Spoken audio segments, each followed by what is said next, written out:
Hey y'all, I'm Nikki and welcome to my Twisted Puffery Jester hat tutorial. For this pattern, I used a 5mm hook and 4-weight yarn and 35mm bells.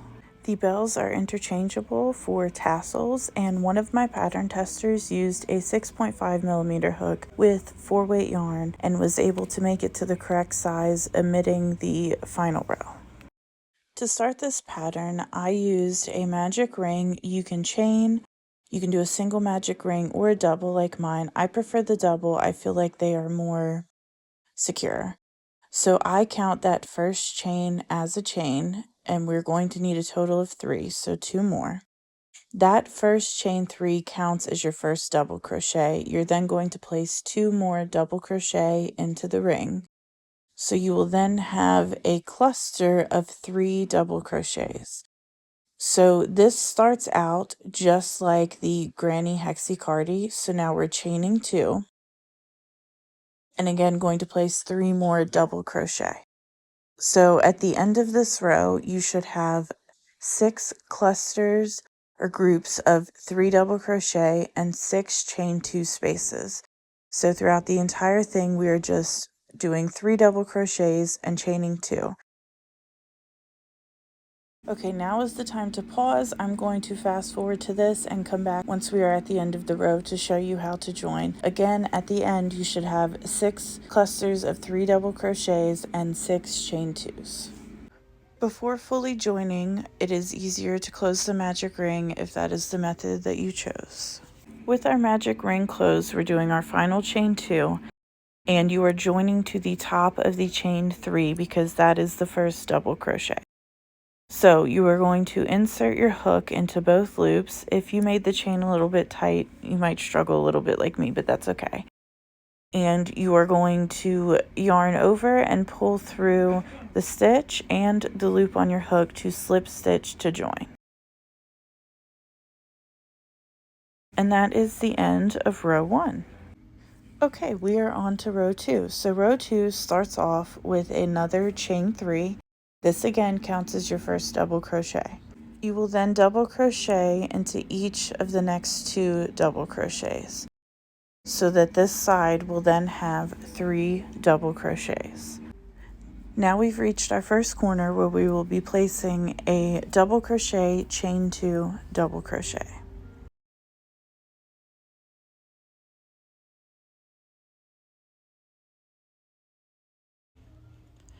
Okay, we've reached our next side.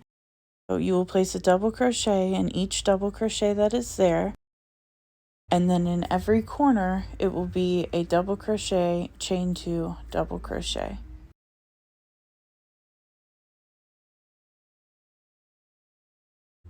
Pause here. I'm going to fast forward and I will meet you back at the end of this row.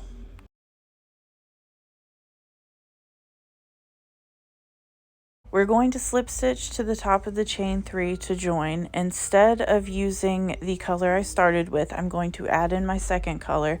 So I'm going to use that yarn to pull through and create the slip stitch to join. This is our puff stitch row. You are going to chain 1, and these puff stitches are placed in between the double crochets.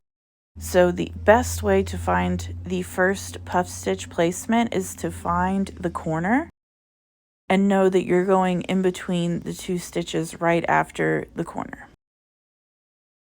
It's a little bit hard to see. I should have used a lighter color yarn, but you're going to insert your puff stitch there. So traditional puff stitch, you yarn over, insert, pull up a loop, yarn over, insert, pull up a loop, yarn over again, insert, and pull up a loop. Then you're going to yarn over and pull through all but 1 loop. There should be 6 that you're pulling through, and then yarn over again and pull through. That completes your puff stitch. Then you're going to chain 1. It's important you chain 1 in between these puff stitches. Every puff stitch goes in between the double crochets.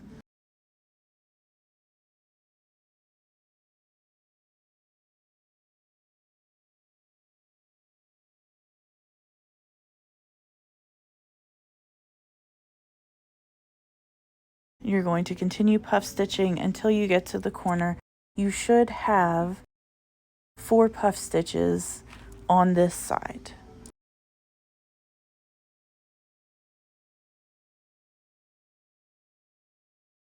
So that's 3, chaining 1, and then we're going to insert our last puff stitch. And then again, chaining 1. Now that we've gotten to our corner, we are going to insert a puff stitch directly into the corner.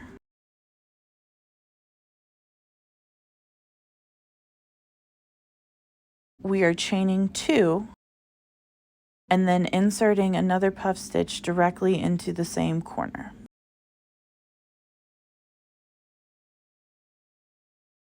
And it's very important that you chain 1 after the corner. Like the first side, we're going back and inserting puff stitches in between every double crochet. Every side will have 4 puff stitches and every corner will have puff stitch, chain 2, puff stitch. Now is the time to pause and we will meet back up when it's time to join. Alright, now I am inserting the last puff stitch in the last corner. Do not forget to chain 1 here. And then we are going to join to the top of the first puff stitch. Sometimes it's a little bit hard to find. If you look at your chain space in between the puff stitches, it's the stitch right before. We're going to insert. Now you can continue with the same color. I changed colors here. So I'm going to leave that attached so that I don't have to weave in a million ends. We're just going to pull up our original color and slip stitch through. Afterwards, you want to tug on everything just to make sure it's a little bit tight, and then we are on to row 4. Alright, so row 4 starts with a chain 3, and in every space in between the puff stitches, every chain space, we're going to place 2 double crochets. So they're easy to identify, which is why the chaining was so important in between the puff stitches in the previous row. When we come back around, we will complete that chain 2 space where we joined. So we're going to yarn over, go into the next chain space and place 2 double crochets. And we're going to continue doing that for this side. So every side will have 2 double crochets in between the puff stitches. You should have a total of 5 groups of 2 double crochets on each side. For the corner, we're going to insert 2 double crochets and then chain 2 and 2 more double crochets. So you're going to repeat this around. You will have 5 groups of 2 double crochets on each side, and each corner will have 2 double crochets, chain 2, 2 double crochets. Now is the time to pause, and I will see you at the end of this round. Okay, so I am finishing up the last corner. Again, 2 double crochets, chain 2, 2 double crochets. And here is where we're going to finish off the first cluster of 2 double crochets from the beginning of the round. So we're just going to go into that space, place a double crochet, and then you're going to join to the top of your chain 3 with a slip stitch. I am not changing colors on this round. You can do whatever you would like to do. And we are on to round 5. Round 5 is very simple. We're chaining 3. That chain counts as your first double crochet, and you're going to double crochet into every stitch until you reach the corner. So in total on each side you should have 14 double crochets.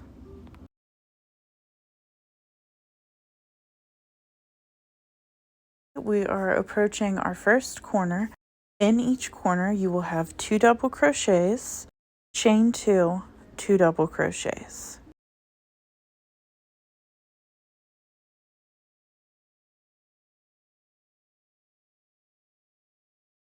It's important to note that as you finish that corner, you want to make sure you're going into the first double crochet of the round. So you should have a total of 14 double crochets that are not part of the corner. Pause it here and I will see you when it's time to join. Okay, so I am inserting my last double crochet. And now it is time to join. This is where we are going to join to the top of the chain 3. I am changing colors, so I'm going to drop that color and grab the other one. You can cut each row, but if you do it this way, there's less ends to weave in. It just makes it a little easier. Row 6, we're going to slip stitch into the next stitch. We're going to chain 3, and then we are going to insert a double crochet into the previous stitch. So these are twisted double crochets. So you're going to skip the next stitch, and in the second, insert a double crochet, and then go back into the one you skipped and insert a double crochet. Skip a stitch, double crochet into the next, go back into the skip stitch with a double crochet. Skip a stitch, double crochet in the next, go back into the previous stitch and double crochet. These are called twisted double crochets. You will repeat this down the side. When you get to the end, you should have one open stitch before your corner.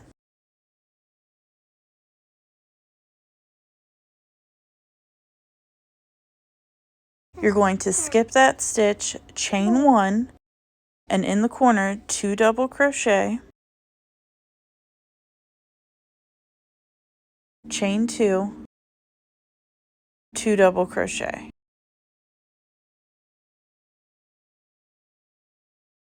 And then you're going to chain 1, skip 3 stitches, double crochet in the third, go back and double crochet into that second skip stitch, and then repeat with the twisted double crochets. So you should have a stitch that is not crocheted in before and after each corner. Pause here and I will meet you when it is time to join. Okay, now we are joining to the top of the chain 3. For row 7, I will be going back to the darker color, so I'm going to drop the lighter color, pick it up, and use the darker color to slip stitch. If you're using the same color, just do a normal slip stitch, again tugging on both to make sure they are secure. And here's what we are looking like so far. It looks a little wobbly, but it works out the further along you go. For row 7, we are chaining 3. And in between every twisted double crochet cluster, we are going to place 2 double crochets. So we are leaving the chain 3 by itself, and the last stitch of this row will be the second double crochet in that space where we joined. Pause here, I'm going to jump to the corner. Okay, as we've reached our corner, we are going to do 2 double crochet, chain 2, 2 double crochet. For this row, you will have 2 double crochet between every cluster, and every corner will have 2 double crochet, chain 2, 2 double crochet. I will join you back as we're placing our last double crochet and joining. Now we are placing our last double crochet in the same space that we joined in the last row, and you're going to join to the top of the chain 3 with a slip stitch.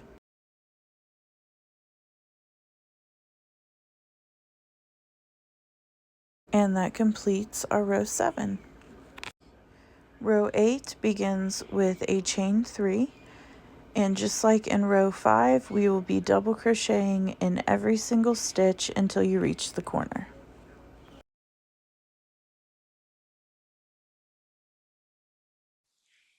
Okay, we've reached our corner. We are going to place 1 double crochet, chain 2, and another double crochet. And then we will continue placing a double crochet in each stitch until we reach the next corner. So every corner will have double crochet, chain 2, double crochet. Pause here and we'll meet at the end of this round. Okay, we are placing our last double crochet in this row, and then we are joining to the very top of the chain 3. I will be changing colors for our next row, which is a puff stitch row. You do not have to, totally optional. So here's me picking up the other yarn and doing the slip stitch with that, remembering to give everything a nice little tug to keep everything straight. So that is the end of row 8. Okay, row 9 is another puff stitch row. You're going to chain 1, do your puff stitch, and remember it's the stitch that's slightly behind where you started. You're going to chain 1, skip a stitch, and puff stitch into the next. Remembering after every puff stitch, you will be placing a chain 1. For this row, every side should have 11 puff stitches between the corners. I'm going to fast forward to the corner. See you there. Okay, we are placing the last puff stitch before the corner, remembering to chain 1. And then into the corner, we will do puff stitch, chain 2, puff stitch, remembering to chain 1 after each corner. So there was the first puff stitch with the chain 2. Here's the second puff stitch. And then we are chaining 1. Just as a reminder, every corner will have puff stitch, chain 2, puff stitch, chain 1, and there will be 11 puff stitches between each corner. Pause here and I will meet you at the end to join. Okay, this is the last puff stitch. We are going to complete that chain 1, and then we will be joining to the top of the puff stitch. Again, if you find the chain 1, it is the stitch directly beforehand. Sometimes they're hard to see. If you're staying with the same color, pull through loop with your color. Otherwise, drop your old color and bring in the new. This is the last of the different colored rows. So at this point, you can cut your yarn and weave in that end if you'd like. Okay, so this is row number 10. You will be chaining 3 and placing 2 double crochet in every chain space in between the puff stitches. It is very, very similar to row 4. So I will meet you back at the corner. Okay, we have reached our corner. In the corner, you are going to be doing 2 double crochet, chain 2, 2 double crochet. So every space in between puff stitches will have 2 double crochets, and every corner will have 2 double crochet, chain 2, 2 double crochet. Pause here and I will meet you back at the end of this row. Okay, we have reached the end of row 10. If you are using a 6.5 millimeter hook, this could potentially be your last row. So we're going to join to the top of the chain 3 after completing the last cluster of the 2 double crochets. And what you're going to want to do is fold this hat in the M shape to make sure that it fits around your head. It's okay if it's a little bit loose because you will be able to cinch it some with the brim. Okay, so for row 11, if you're using a 5 millimeter, this will be your last row. You're chaining 3 and double crocheting in every single stitch until the corner. Okay, we have reached our corner. You will do 2 double crochet, chain 2, 2 double crochet in every corner. So I will meet you back at the end of this row.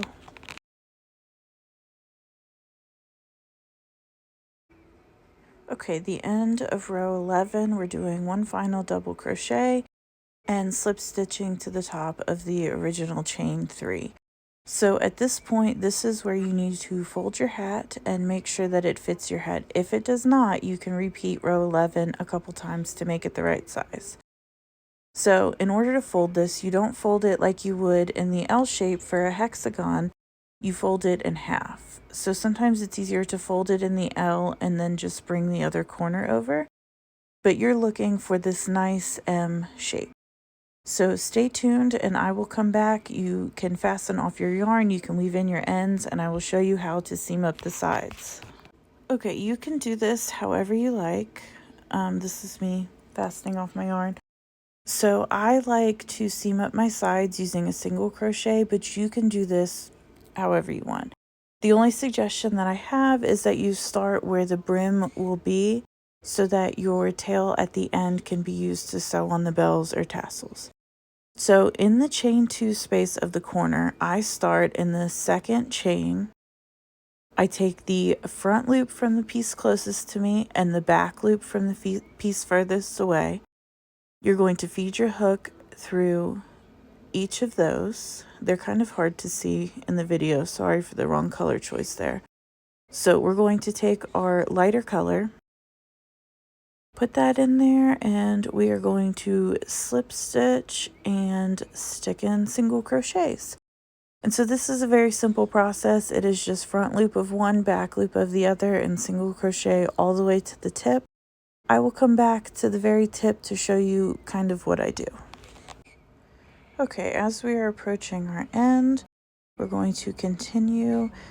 The second to last stitch I do like normal, and then the third I kind of go into the bar that's at the top and I single crochet around that instead, and then I will chain 1, and I'm going to leave like a 6 to 8 inch tail to sew on the bell. That way I can secure it because the bells are a little bit heavy. So I give myself a little extra leeway to make sure that I can secure it properly. So you are going to do the same thing for this side on the other side. Identically, you're going to start where the brim is and end at the tip of the hat. Okay, so the brim, I like to start close to one of the side seams. I am just going to hide that tail in. I'm going to crochet around it. So we're going to insert our hook, grab the yarn while holding the yarn tail over the stitches just to help secure it. This hat is very forgiving and you can kind of do this however you want. I just find it easier to hide the seam if I start there, and all I'm doing is single crocheting in every single stitch around. I will show you how I crochet when you get to the very side. So pause here and I will see you in a second. We are at the end here. We are going to continue placing our single crochets.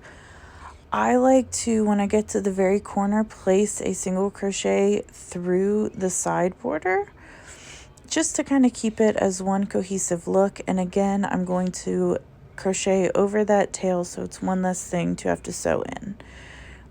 The only other note that's important about this row is we are going to be doing front post double crochet, back post double crochet to create a ribbing. So through doing this, you just need to make sure that you have an even number of stitches. It doesn't matter how many, it just needs to be an even number. So I will come back when I get to the end.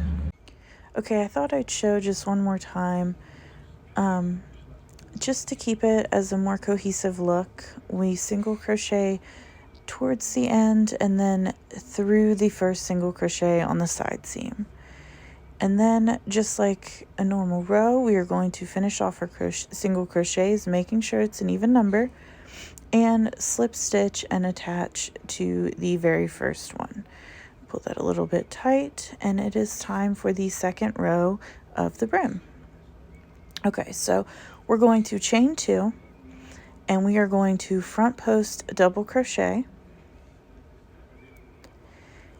and then the very next stitch will be a back post double crochet, and we are going to do this for every single stitch around. This row is a little bit difficult because it's double crochet on single crochet. Every other row of the brim will be much easier because it's a lot easier to see the pattern as it goes. We are almost at the end here. There were a couple more things I wanted to add. The chain 2 at the beginning of these rows does not count as a stitch, And this is the repeat that you're going to use for as many rows as you want for the length of your brim. On the bright colored one with the white brim, I think I did 3 rows. On this one, I'll be doing 4. Pause here, finish your hat, and I will come back to show you how I attach the bells. Okay, so this is what the Twisted Puffery Jester hat is looking like so far. I'm using 35mm bells. Feel free to use whatever size or tassels if you'd like. The way I string my bells is I take the yarn, just like you would if you're feeding a darning needle, and I fold it in half and give it a little squish, and then put it right through the loop on the bell. So we're going to pull that through. And then I like them to be a little bit dangly. You do not have to leave them a little bit dangly. Again, personal preference. I just tie a couple knots and secure it. See how I leave like just a little bit of a dangle? I feel like it makes them a little more jestery. And so I'm going to tie a second knot just to keep it secure. And then you can use a darning needle for this or however you'd like. I just take my crochet hook and I feed that through a couple of the single crochets back and forth. And this just helps it be a little more stable, and this is why I left such a long tail. I'm feeding it through a couple times, and then you'll see here in a second I'm going to pull it through to the inside. And off camera, I did not record that part, I took a darning needle and I just secured those tails on the inside of the hat just to make sure, because the bells have some weight, that they won't come off. So that is the first bell. So I am just using my hook to pull this through to the other side. It would probably be easier to use a darning needle. I did not have one on hand at the moment while filming, so we are making it work. Again, you just want to secure that on the inside. I love the little dangle. I think it looks very, very cute. So bell number 1 is complete. You do the same thing for the second bell. That is the Twisted Puffery hat. Thank you so much for watching. And my pattern is on Ravelry. Please, if you make any of these, tag me on social media, TikTok, Instagram, wherever. I'd absolutely love to see your color combos. Thanks for watching.